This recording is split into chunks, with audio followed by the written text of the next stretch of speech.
COVID-19 has really slowed the process down. And I don't think anyone is surprised by that in any way, and that we know that the courts are perhaps closed. And again, we use that in air quotes every time because, it depends. And we'll talk about that with our panel about what's going on the ground here in a little bit.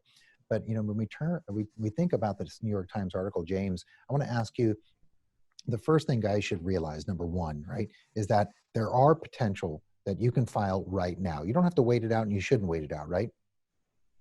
That's correct, Scott. What you want to do right off the bat, if you find yourself in this situation, is to immediately file an action. If you're thinking about divorce, the reason for that is it cuts off the marital estate. It compacts, allowing more time to pass prior to filing for court for this marital estate to accumulate more or less. You always want to start that process by talking with an attorney. Some folks in the New York Times article suggested going to a mediation and trying to work this out between your spouse. That's something I would highly recommend not doing without an attorney.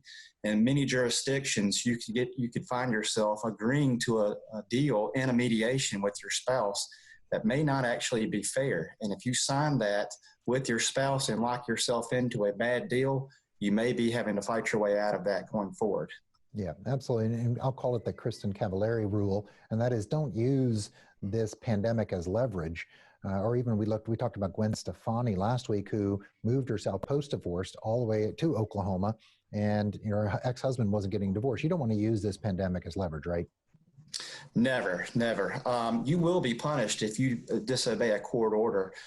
These judges are looking to give some folks compassion if they, for instance, lose a job and are unable to pay child support.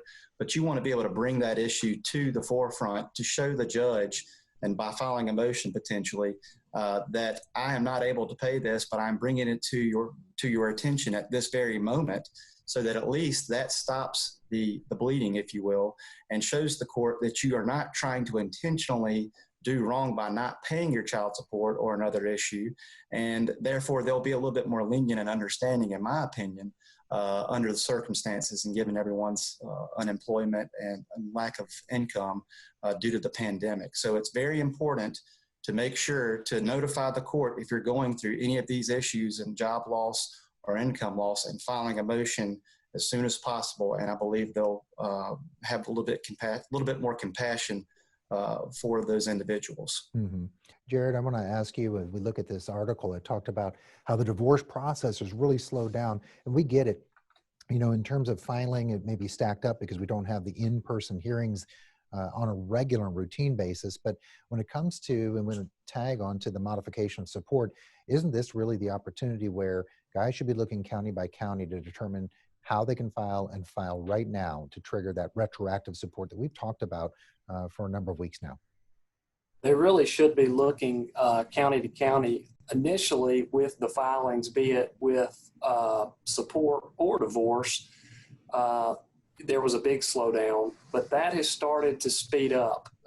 Depending on what county you're in, some counties you can go directly to the clerk and file it, and it's done right that day.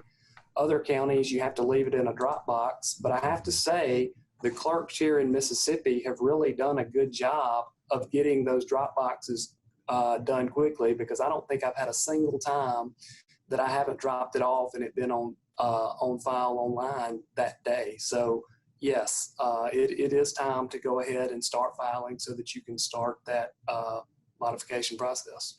And we know with the 36 million unemployed, and we know what's going on around the country, we know that modifications are going to probably be one of the more or most filed actions across the country, if not the world.